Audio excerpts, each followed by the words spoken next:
Please let me know if my slides are transitioning. So I'm going to use the, is it transitioning? You can see now the first page, first slide, the business plan, titled business plan. Hello, Doc. Yes. We can see, Doc, the whole PowerPoint. You can see the whole PowerPoint. It's not on slideshow. No, Doc. Wait.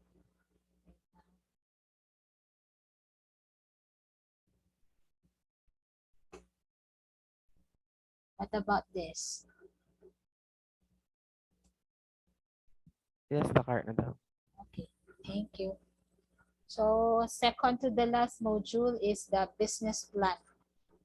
Now, the business model canvas is just one piece of, let's say, paper where you have jot down all the things that you need to consider regarding the business that you're going to put up.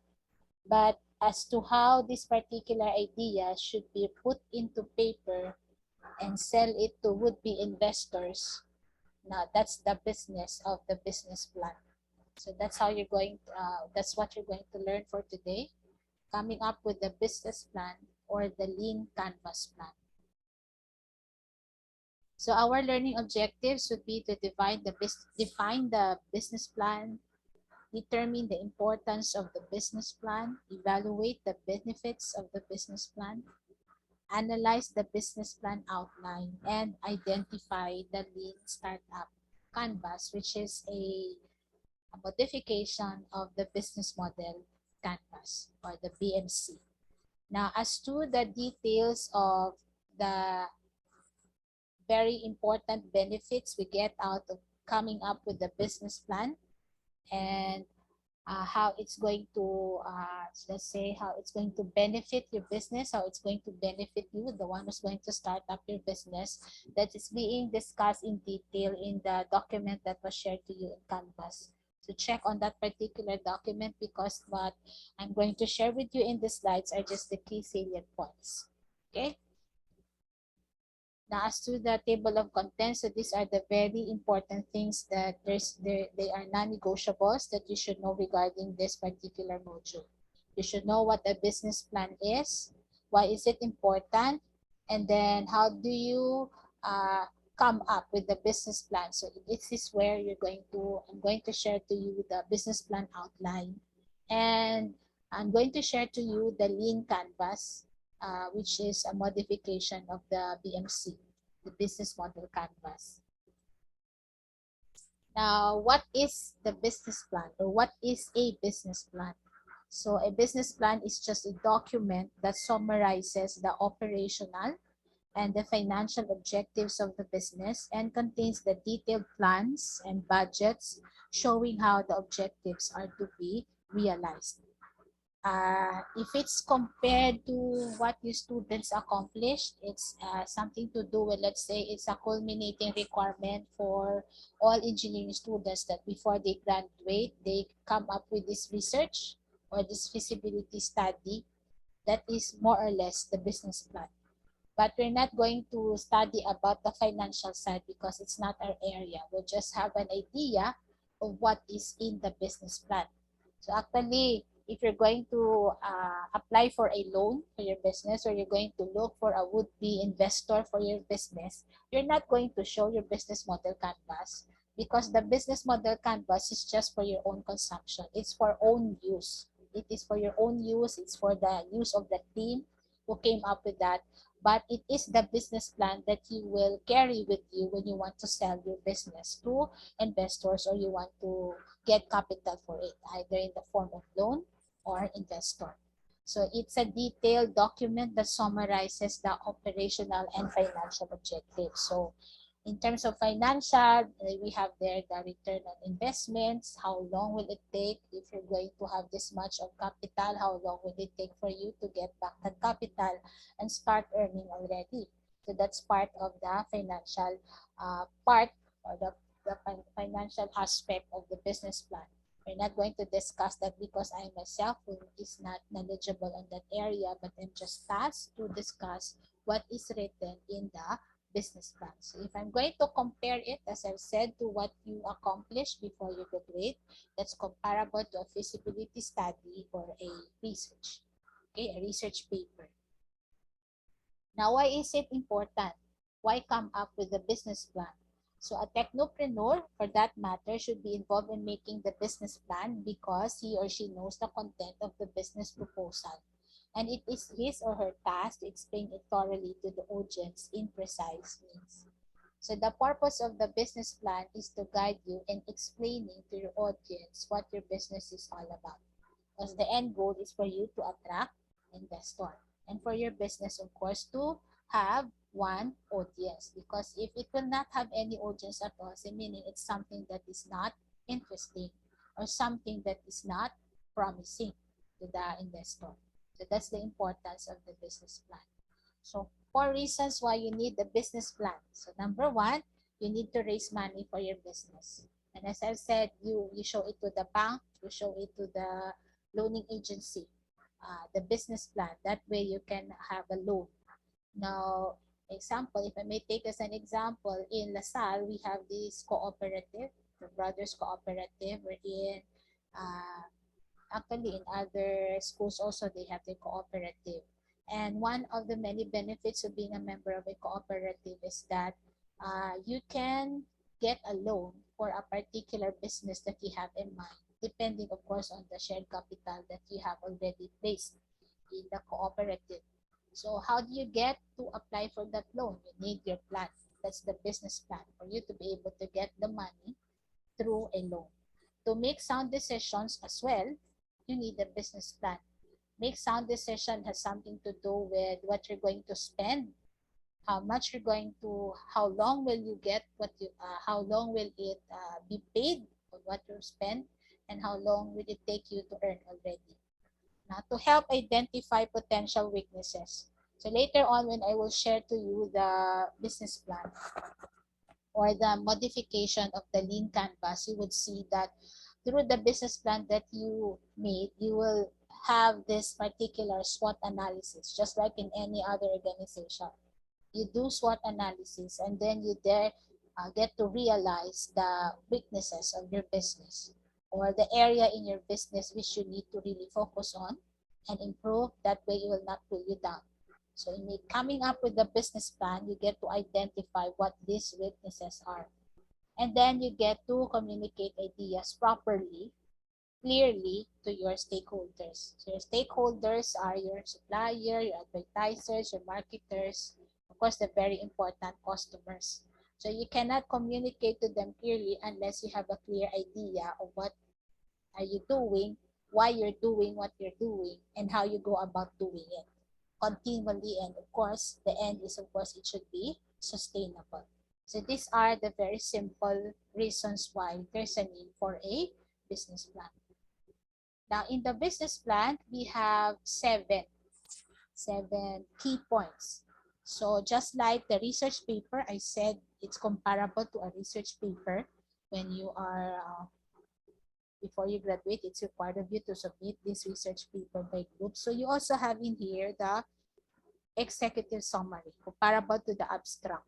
So an executive summary provides an overview of a larger document or research. So it tells you of what is expected by your reader to read in the succeeding pages of your paper or research, and it's usually the first thing your reader will see. This in your business plan, you also have this executive summary. So executive summaries will analyze the problem, draw out conclusions, and recommend a course of action in a complete but brief synopsis. So there's a brief, it's a brief explanation of how the solutions will be undertaken based on the problems presented. So the executive summary should address these main key points. So it should tell the purpose of the business. What is the problem? What's the problem?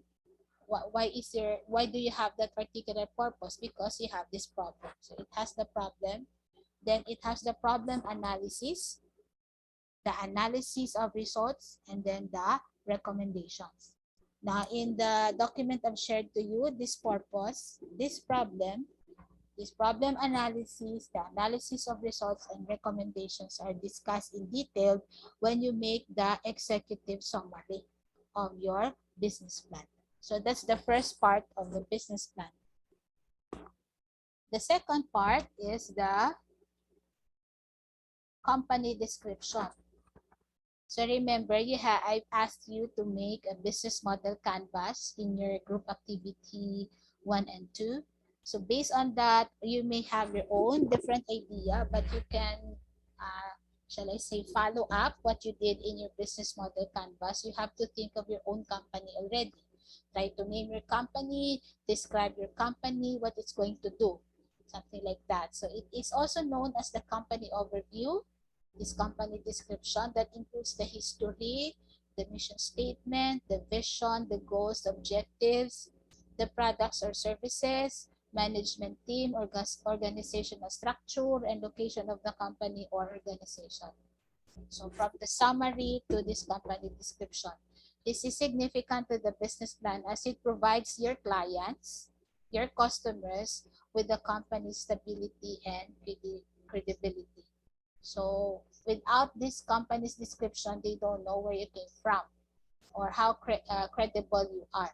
So your stakeholders need to know that you are there for real, that you are not something bogus. So the company description should package you in that manner.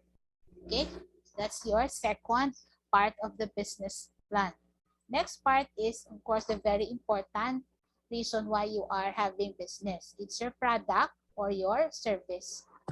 So the product and services section of your business plan format discusses your product or service, why they're needed by your market. So of course you have connected it with the problem already. Why is it needed by the market and how they compete with other businesses selling the same or similar products and services. So in this last part here, how they compete with other businesses selling the same or similar products and services, this is where you now anchor, you recall your own value proposition. So what makes it different? Okay, you make something compelling about the thing, the product or services that you are offering, comparing it with the existing already in the market. So your product and services section in your business plan should include a description of the products or services rather you are offering or plan to offer, how your products and services will be priced. Okay, a comparison of the products or services your competitors offer in relation to yours, the sales literature you plan to use, and the role of website, for example, the role of your website in your sales effort. Okay, this should be under product and services. A paragraph or so on how orders from your customer will be processed. So this is now channeling, making sure that the product or services reaches your customer. So I've read a paragraph or so on how orders from your customers will be processed or fulfilled. The next, any needs you have to create or deliver your products, such as up-to-date computer equipment. So any resources that you have that will make or that will ensure that your products or services will be delivered. Any intellectual property, is it patented? Do you have any legal issues that you need to address to? So these are also things that you need to look into, and future products or services you plan to offer, if this is applicable. So you are now offering this product, and in the next future, in the next 5 years, we envision that from this site will rise up a set of condominium units, something like that. So that's just an example, if applicable to the kind of business that you have in mind. So this will tell your stakeholders already that you have vision, that you have foresight, that you are not just in the now, but you already think of the next 5 years or 10 years while you are working on the now, or while you are having this business plan. Okay. Then, of course, the market analysis. This one you won't do. This is done by those who are knowledgeable on this area. So just to know, So a market analysis is a quantitative and qualitative assessment of the market. So it looks into the size of the market both in volume and in value, the various customer segments and buying patterns in your market, the competition, the very important competition you need to know and look into, and the economic environment in terms of barriers to entry and regulations. We have to think, if I will offer this particular product, if I will put up a business complex in this area, what particular regulations I need to look into. Sometimes you need to consult legal people because there might be legal impediments, because there are areas that are deemed to be agricultural, and if you are having in mind to convert it into something industrial or something that is commercial, then you will have a big problem with that. So it depends really, and market analysis is actually class in the actual technopreneurship class is just one whole term, which is all about market analysis. But of course, just to give you an idea, it is considered in coming up with a business plan. Why? Because if you have to think of it, you have to know your market. You have to know your market. That way, you will know how you're going to approach the problem or the needs of your market. If you don't know your market, how well are you going to package your product in a manner that it will be enticing to them, or they will even consider trying your product or service in the first place? Okay, so that's the fourth. The next would be the strategy and the implementation. Now, a company should create their strategical plan in a maximum span of 5 years to 10 years. I think this is being taught as well in feasibility studies, that more or less from 5 to 10 years, maano na siya, ma-put up na gid ang business, in place na gid siya. Now, this will provide the company with ideas and serve as a guide in achieving the goals and objectives of the company through implementation. So, maybe as a startup, it's written here 5 to 10 years because there are also business plans class that takes like 20 years, 15 to 20 years also in the making to come up with. But actually, these particular businesses are already, shall I say, very big ang scope yun ako nagkikaayo. But for startup businesses, even 5 years is long already. Okay, so this is more or less on the medium scale type of business. Next is the management team. Who would you be needing in your team? So the management team ensures that the business strategy and objectives are met. So that is why you have managers in specific areas of your business. Because they will be the one who will be, of course, liable, the one who's going to answer to the top level managers or board of directors, especially in what they call review. So especially in businesses, corporate businesses, they have quarterly reviews, they have semi-annual and annual reviews. So this management team of yours will be the one to present what the team has been doing, how is it performing, is it realizing its objectives and its goal in connection to the general objective and goal of the company. So they face this, we face the board uh, every quarter or every year as to present where are we. Now, even schools have this. So you present your plan for the year, you present your plan, what will you do with your graduates, what you intend to do with your graduates, how do you intend to improve the delivery of your service of your department. So just like any other business, although the school is not looked into as a business, but we have also management teams. So it's the same thing, or more so importantly with businesses. And the financial plan. Very important, the financial plan. So this includes, so connected na siya sa marketing analysis. So the financial plan is also connected with that. Now, this includes the profit, the cash flow, the balance sheet, the break-even analysis. Now, for those who are, in the case of the CHEs here, they're doing their feasibility study. So you are actually asking help from those who are well-versed on this area or well-knowledgeable in this area. So they look into break-even analysis, assumptions that need to be made, business ratios of the company. Now, this financial plan will exhibit the income and expenses or projected expense, in the case of the feasibility study, of the company in order to know if the company is winning in the market competition or losing, or if the company is projected to win.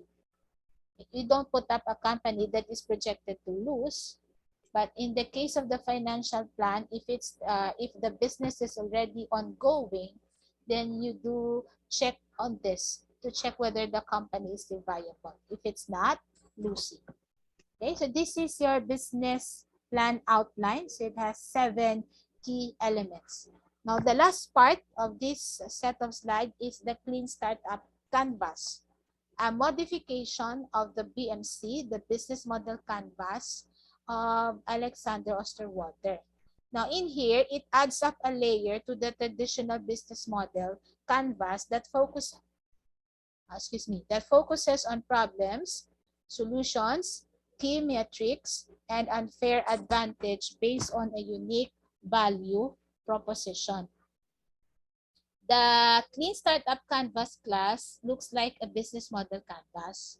It's just like some of the key elements there in terms in the BMC were changed into problem, solution, key metrics, and unfair advantage. So let's look into the BMC first. So how was it modified to come up with the lean canvas? So the lean canvas starts with a startup methodology of, so what makes it unique than the BMC? It starts up with a methodology of experimentation. So as engineers, we're used to this already. Customer feedback. We get feedback, and this one, take note of this, iterative design. Even before our time, before the time of our great-grandfathers, the engineers then before use iterative design. So if this won't work, what about if I'll change this particular, let's say for example, formulation to this? Maybe this will work already. So as they progress and progress, they come up with a better design than the original design. So that's iterative in nature, meaning sulit-sulit until you make perfect or you come up with your answer to your problem in the form that you expect it to be. So that's iterative design. So a lean startup is a temporary organization designed to search for a repeatable, so it's something that is repeatable and scalable business model. So something that you can continuously modify and scale up.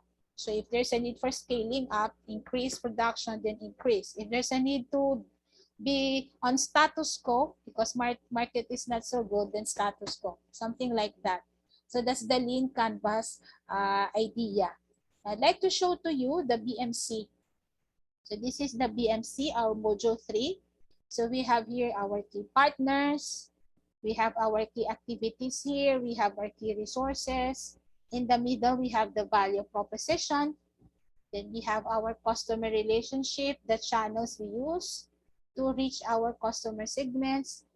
Now, in the lean canvas, of course, we have, by the way, the cost structure here in the revenue streams. So these are 9 elements in the BMC. Now, in the lean canvas, you do away with this 4. Now, in view of key partners, you have there the problem. In place of the key activities, you have the solution. In the place of the key resources, you have the key metrics. And for the customer relationships, you have the unfair advantage. Okay? We do away with this and come up with this. So the lean canvas looks like this one.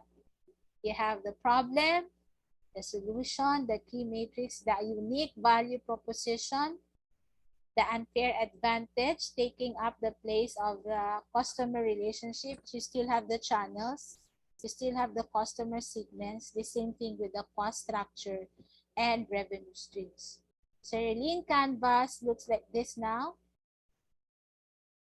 And the lean canvas is actually a modification of the BMC as modified by Ash Maurya. Okay, so you have the problem, the solution to the problem, you have the key metrics, you have the customer segments, ang last gito nga portion, the cost structure at the bottom, together with the revenue streams, and in the middle, you still have the unique value proposition. Now, you may wonder why. What is this? You know the problem. In the first place, why do you have your value proposition? It's because of the existence of the problem. And you're trying to think of a solution, probable solution to this problem based on the unique value proposition that you have in mind. Okay? I want a cell phone that will not be as heavy as the current one. So what do the current cell phone, let's say I find it heavy. So I want a cell phone that is light as paper. So that's my unique value proposition. How am I going to do that? So that's where your solution is. So that's the lean canvas. But in here, you have the key metrics is already the resources, okay? It's just named differently, the key metrics. Now, the unfair advantage class is this. It's something unique. In here, you have to think of something that your competitor could never copy, and they should never be copied, or it could never be copied. So you have to think of a technology that you alone will have and that your competition will have a hard time copying. Maybe if they will have like years. It will take them years to copy that. Just like just like to use Apple as an example, because ito amo malagi ni siya ang kabalogid ko. It's the only system that cannot be, that is not very vulnerable, if not vulnerable at all to virus. Like the cell phones, the MacBook, it's not vulnerable. I know one because I use one. We have other gadgets, we have other things here that we use that are not Apple, they're made by Apple. It's really very prone to virus, but Apple is not. And that's something that the competitor has not yet come up until now. So in the unfair advantage, we call it an unfair advantage because unfair to your competitor because they can never copy it. It's a challenge to think of that particular unfair advantage in the lean canvas model, but you have to think of it. What is it that I'm going to make in my product or services that my competitor will have a hard time copying, or they can never copy? That would be something different, and that would be something, if I will use the word revolutionary. It would take a Steve Jobs to think of, or it will take the brains of a Steve Jobs to think of that, in spite of having the difficulty of introducing it in the market and having to, shall I say, make of slave workers, because I have read about this, that Steve Jobs won't sleep on a particular job unless it's done. The same thing with the people under him. That is why he's not with us anymore. And he was not able to see how well his hard work uh, made Apple what it is right now. Okay, so that's it. So the unfair advantage, something that competition can copy or will never think of copying, or will have a hard time copying. Okay, so that's it. One last thing, next meeting, I will show to you videos on how to make a business pitch. And the rest of our meetings will be for you to prepare your business plan. I will outline in details the things that you will just include, because of course you cannot come up with the marketing plan, with the financial analysis. You cannot come up with that. Probably a little of the marketing plan, and of course the sales pitch. That's very important based on the business that you have in mind. Okay? So probably we'll just have one meeting and the rest will be up to you on working on that final requirement, which I will also be discussing next Tuesday. We'll still be meeting next Tuesday because class next week for us in the college will still be until Wednesday.